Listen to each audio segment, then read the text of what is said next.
Welcome to Perspectives. I am Asma Silva, and today we have a really great host, a guest with us today, and she's going to be talking to us about the girl's perspective after a sexual assault, which I believe is a very, very hot topic. We're hearing all of this in the news about different particular celebrities, newscasters, politicians being accused of sexual assault and sexual harassment. But I wanted to take a look at the perspective of a woman and after what she experiences and how she feels and what trauma she might experience after such an incident, be it just a verbal incident versus a physical incident. And today we have Zaza Sakhat with us today, and I'm going to let her introduce herself. She's an expert on this type of topic, and today we will really dive into such topics. And Zaza, do you mind giving us a little bit of background on your work and your expertise? Sure. Well, first of all, thank you so much, Asima, for having me come on your show. I feel like this is a great honor and a privilege to be here. Yes, I've done this work for a very long time. I'm a clinical social worker, and I currently work as a psychotherapist in private practice here in Worcester. I started off my career very young, as a 17-year-old, actually volunteering for the local rape crisis center. And then I went on to college, and after college went on to grad school, and always worked in nonprofits, and always worked with children and teenagers, and particularly teen girls, as well as some adult women who have experienced rape, sexual abuse, and sexual assault. So it is a very hot topic right now. It's something that currently impacts really women all over the world, but certainly we're hearing a lot currently in our American society. And the hashtag #MeToo movement has been very broad, and it has really just taken over. And I'm receiving a lot of phone calls from folks who wouldn't have ordinarily come forward, who are coming out with their stories and want the support. So what kind of incidences are you experiencing, especially since, like you said, the Me Too campaign? A lot of women complaining mostly about verbal abuse, or more sexual, physical abuse is coming to surface? And if so, when do we draw the line? Where do we say that this is really abusive, or someone was doing something with bad humor or bad intention? Where do we draw the line? Mm-hmm.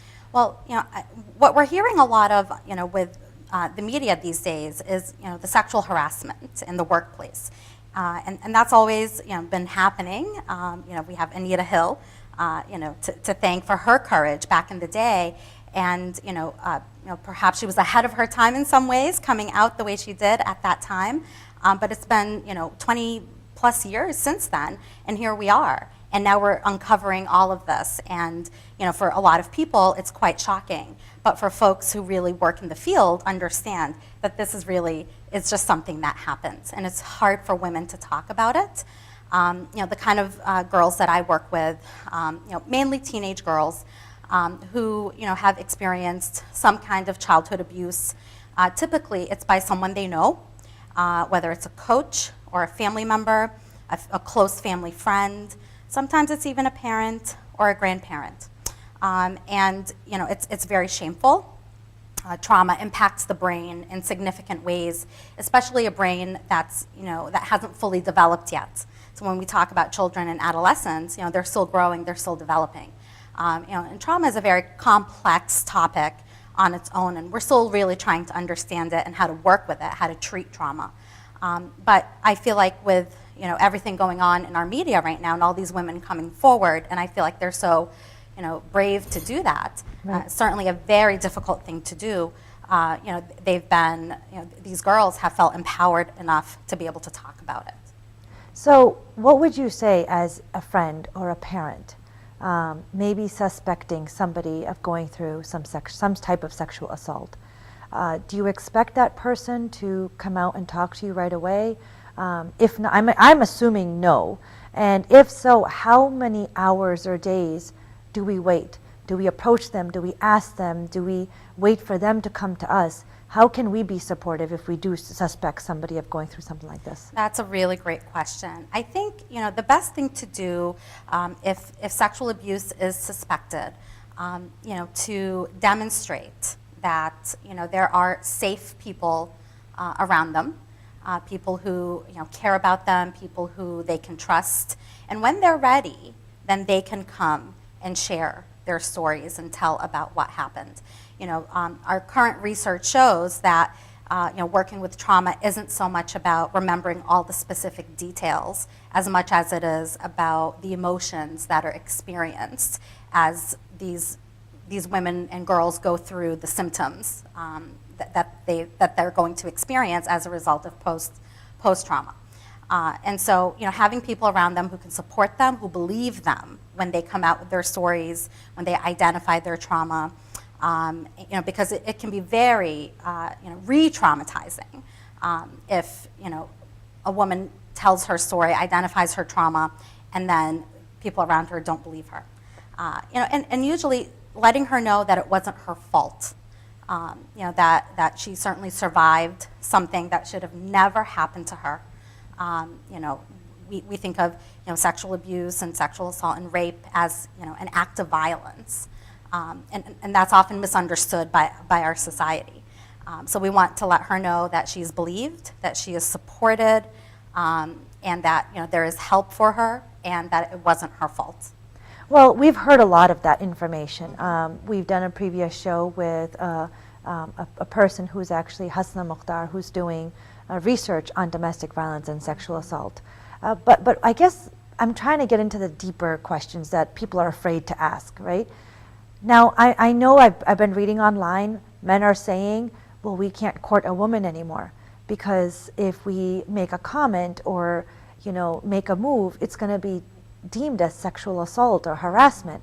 So what would you say to a man like that, or men who are afraid? Because now drawing the line is, to them, not very clear, and it kind of pushes people away from getting to know each other and maybe possibly dating or future with each other. So what would you say to that? So I think this this whole movement hopefully can revolutionize how we look at rape and sexual assault, because it really isn't a man courting a woman and feeling sexually attracted to her. It's more about an act of violence. It's about power and control. It's about this man viewing this woman as an object and wanting to hurt her. And so he's violating her in a sexualized way that's very humiliating and demeaning and dehumanizing for her. And so it's a very we kind of have to peel it apart from what we think about a healthy relationship, a healthy courting or dating relationship that might involve sexual intimacy. Rape and sexual assault is certainly not that. Well, where does the interpretation come into play? What you just said was, of course, if you don't know the person and you don't know them intimately, you haven't made a commitment that you are, as a woman, also interested in that person, that is very clear that could be drawn and interpreted as sexual harassment. But what if you went on a few dates or you are engaged? Where does that line get drawn? Because I feel the more committed or in a relationship you are, even if you're married for 15 years, where does the line get drawn in that sense? And the reason why I'm asking is it brings me back to a few years, almost 2 decades ago, about the Lorena Bobbitt incident, where they were married and she claimed that there was rape within the marriage. And of course she became very violent in terms of defending herself. But where do we, because this topic has been a very vague topic, and we've only seen it in the news here and there, even with the Bill Clinton case with Monica Lewinsky, right? Where there was obviously sexual harassment and sexual abuse at work, but we all ignored it as a nation. Some ignored it, some didn't ignore it, some denied it, some accepted it, some felt bad for her, some blamed her. So I guess the question I'm asking is, how well do you need to know the opposite person? And how much do you need to be committed for it to be considered harassment or abuse? You bring up such a great point, and I feel like we as a society again need to rethink some of these ideas, because Statistics show that most rapes and sexual assaults happen by people that we know, people that we trust, and that's where it really lies. And so rape can certainly happen in a marriage. To be married, doesn't necessarily mean that, and we're, perhaps, if we're viewing this as, a heterosexual marriage, right? Although it can certainly happen in a same-sex marriage as well. And so, when one person assumes power and control over the other person. And so, if we're using a heterosexual marriage as an example, right, the man in the marriage doesn't own the wife. And so, Right. She still has a right to her body, and she still has a right to say no, that any act of, any sexual act that's not consensual is considered a type of sexual assault or a rape. And so, I think, it's hard to sometimes think about this if we're not really fully educated. And it's hard to believe that some of these men that we idolize, big figures that we see on TV every day, Bill Clinton, right? Right. We want to love these men, and we want to respect them, and we want to put them on a pedestal, and then we discover who they really are, and it's shocking, and we fall into denial. We don't want to believe this, but this happens every day, and this happens with people, ordinary, women, and many other types of people, that run into this type of violence. Right. And so, it's people that we trust, it's people that we know, and regardless of the type of relationship, we still have a right to our bodies. We still have a right to say no or yes to any type of sexual advancement or encounter. And so when it goes too far and it becomes harassment, it becomes an assault, then Right. the other person has crossed the line. Now, we know, we've heard, a lot of viewers, our viewers and Americans have heard that when a woman goes through sexual assault or sexual abuse, that she becomes withdrawn. She has trouble with future relationships and commitment and trust. What are other symptoms that maybe we're not talking about, that you can maybe enlighten us with, that we don't really realize how drastically it does affect a woman in many other aspects? Absolutely. And, sometimes it does, the symptoms don't pop up right away. Sometimes we see the withdrawal, we see some depression, we see some anxiety. Sometimes the person looks absolutely fine, and they're carrying about their everyday lives, and they're, containing it, and they're holding it together until, for whatever reason, one day it becomes triggered. A life transition happens, or they encounter their perpetrator, or they hear something, let's say on TV, which is happening these days more and more. Something might trigger what happened, and for many people it's repressed. They don't remember a lot of the details, and for many folks they know what happened, but they still may not know every single detail that happened. And again, it's not really about all the details. It's more about this did happen, and how do we feel about it? And so, over time, and depending on the person and what it is, and how it is that it comes out for them, they can experience a series of different symptoms, ranging from, panic attacks. They can experience flashbacks. They can dissociate, where and that's the withdrawal that you're talking about, but it's a deeper withdrawal where they might really just not know what's going on in the present moment, and completely disconnect. They might develop self-harming behaviors, such as cutting themselves. They might develop eating disorders. I work with a lot of girls who develop anorexia as a result of a trauma that has happened to them. And some might develop an addiction as a way to cope, with what happened to them, and and so much more, that we can talk about. We can sit here all day and talk about what the symptoms look like and what someone might go through. Well, you're mentioning that most women don't remember all the details.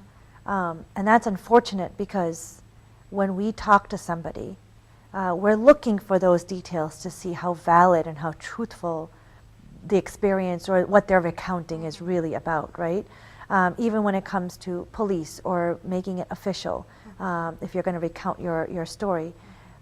I'm assuming, like, at that point, how do you make, how not only myself or anybody else, but even the law, enforcement and police officers, how can they make the person feel like they are trusting them when there is a lack of details and information?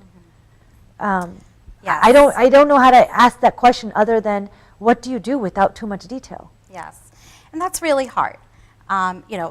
Again, depending on the person, some might remember many of the details, but may not feel comfortable divulging and disclosing because, it's re-traumatizing for them. And so, to talk to a police officer might feel, really intimidating because, most police officers are men and they may not understand. And here, particularly, if it's a woman who's feeling victimized, she may not want to come forward and talk about all the details to this police officer. And that's why so many women end up not pressing charges, because it's a whole ordeal and it's very, very frightening. It's humiliating, it's degrading, and they frankly just don't want to go through it all over again. And those that do feel like they are being raped and assaulted and re-traumatized all over again. So it's a very profound experience in so many ways that becomes very hard for the larger society to understand if they're not really educated about this. I'm going to take a step back for a second. When we first started, you had talked about how rape actually changes the brain and affects the brain. In many other societies, women are dressed very modestly, where rape to them is not just what rape we know as, but also an insult to the way they dress, pretty much ripping them apart and making them more naked than what we would think, right? Even taking off their headscarf or taking off their shirt or something like that is more traumatizing for them because for them, modesty is much more than what we have defined in this society. Now, in a society that we live in that is really over-sexualized, everywhere we turn, we're looking at women's bodies, in bikinis and airbrushed and always perfect in makeup and hair. Every movie has to have some scenes, and even PG ratings of movies have become more than they were 20, 30 years ago. So when you're looking at an over-sexualized society, and we are making this particular act a very pleasurable act, why is it that when this happens, a rape happens, I understand it's without consent, right? That's what the definition of rape is. It's without consent versus consent when it makes it pleasurable. Why is it that then that affects the brain so drastically? The reason why I'm asking this really hard question is because sometimes I feel, reading comments online and reading articles online, some men look at it as, but why does a woman enjoy it in one way and not enjoy it another way, or make it look like it's so traumatic in this incident?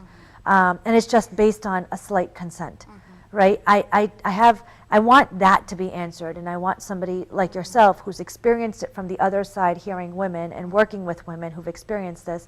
Why is it so traumatic for them, especially with the situation I just described? Right, absolutely. And I think we need to step back from the archaic thought process of here's this beautiful looking young lady with a short skirt and high heels walking down an alleyway at midnight, and then a stranger lurking kind of grabs her and rapes her in the alleyway. Not to say that that can't happen, and I'm sure it does, but with research and statistics showing that happens far less than actually knowing someone and trusting someone and having a relationship with someone. And that right there, it's the relationship, right? So it's many of these men that we're hearing about right now, over the media, have assaulted many younger girls. And so that's, they've developed a relationship with them. They've they've been their coach, they've been their doctor, they've been their boss, their coworker in a higher position. They're assuming power and control over them. So it's, it's not so much as, a peer relationship or, a stranger approaching you. And again, not to say that those circumstances cannot happen, but most often, what we know is that, it's someone that we know and that we trust. And that has, that can be very damaging to the developing brain particularly. And even women, adult women whose brains are, developed might black out, right. During the traumatic event, the rape or the assault, may not remember all the details, after the fact because it was so overwhelming in the moment. So it's more than just, giving a consent right. as much as it is about the dynamic of the relationship, and the person who is being victimized being put in such a vulnerable position by this other person. So it really begins there. Now, in a certain particular occupations, for example, like if you visit a doctor's office, nowadays to prevent the possibility of anything that could be interpreted as sexual harassment, male doctors and nurses will ask before a male doctor comes in, would you like somebody to be with you?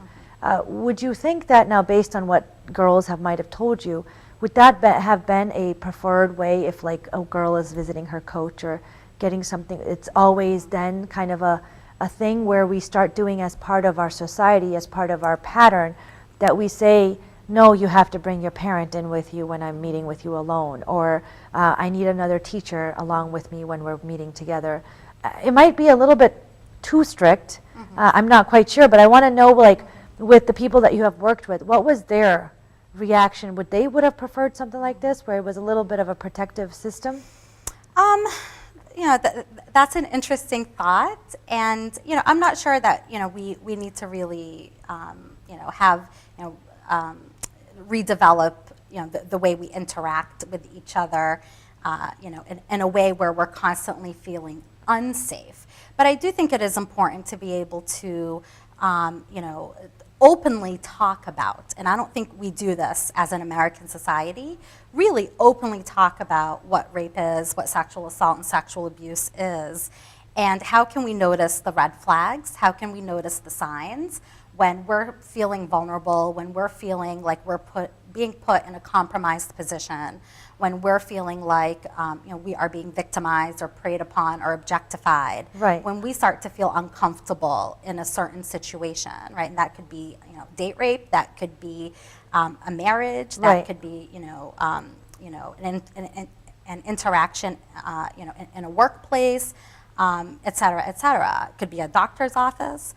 And so, I think it's important for us to have more open conversations and to really start to peel away the layers of what I definitely think open conversations is necessary.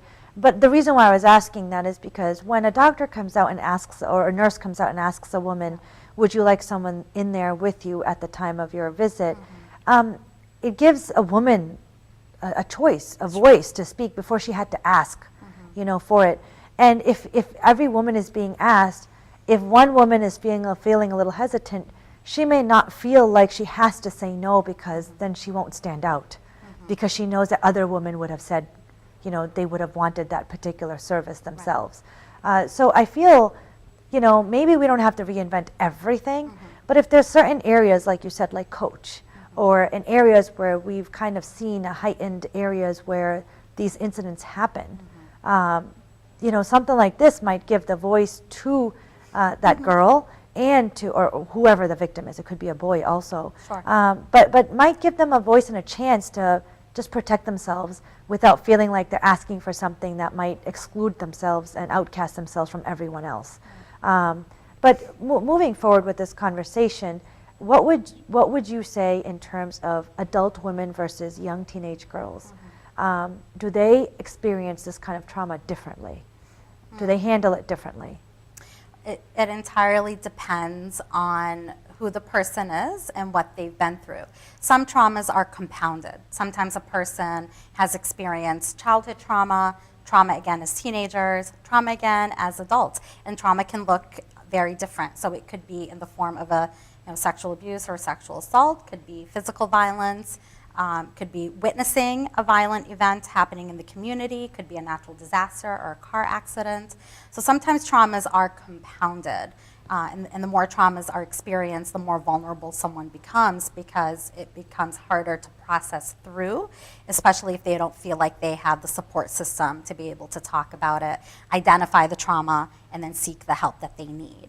So, so it becomes very, very difficult. I would say, again, depending on the situation, adult women might have more resources, being adults, to be able to access, but that's certainly not true for all, depending on who the woman is. Is she a woman of color?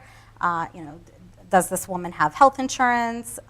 Does she have financial means? Right. Does she have transportation? In some ways, when adolescent girls identify their traumas and tell their parents, and hopefully their parents believe them, then most oftentimes the parents want their daughter to be checked out by the doctor. They want her to have therapy. So, provided that the parent isn't the abuser, right. Then the adolescent girl is given the resources in that way if the parents are able to be supportive. Now, So- just what you just said, therapy. The parents or anybody who's gone through this would require therapy. A lifelong therapy? For some people, again, depending on who they are, if there's trauma and mental illness involved, it can be a very complicated case to work with. If it's someone who has had compounded trauma and who hasn't processed through it.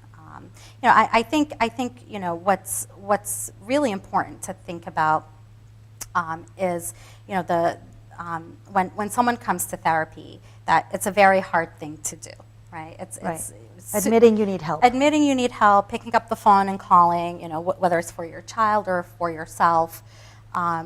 Step one is finding that help and actually showing up. And so sometimes therapy, particularly when it's about trauma, and healing from the trauma, can be done in pieces. So for some people, they might do a part of the work at one point in their lives and then feel like, okay, I've accomplished enough. I'm going to apply the skills and see how I can live my life in a functional way. And then something else might pop up, a life transition might happen, the death of a family member, the birth of a child, marriage or divorce. Something might happen that's transitional in their lives, and then it could bring stuff up all over again. Or another trauma might happen that can bring stuff up all over again. So then they might we need have to to go back. wrap up, but if you can just take a couple of seconds and tell us about where you work, and so if anybody wants to reach out and get more information or reach out to get help from you, could you please let us know where to reach you at and where you work and how people can reach you? Absolutely. So I have a private practice here in Worcester, and I'm on 61 Harvard Street. You can find me online, which is the best way. So my website is www.z, like my first name, Sakhat, S-A-K-H-A-T, therapy.com. And so you can read all about me online. And I also have an ad on psychologytoday.com. If you search my name, it should pop up. And hopefully, I can continue helping girls heal from trauma. Well, thank you for joining us today. I don't think I have to add too much other than whatever you have gone through, get help, and therapy is one of the first things that everybody, I think all the experts have said, is one of the first steps to get help with. So I encourage everyone to have more conversations on this, and the more conversations we have, the more we can heal within ourselves and within the nation. Thank you so much for joining us, and we'll hopefully see you next time.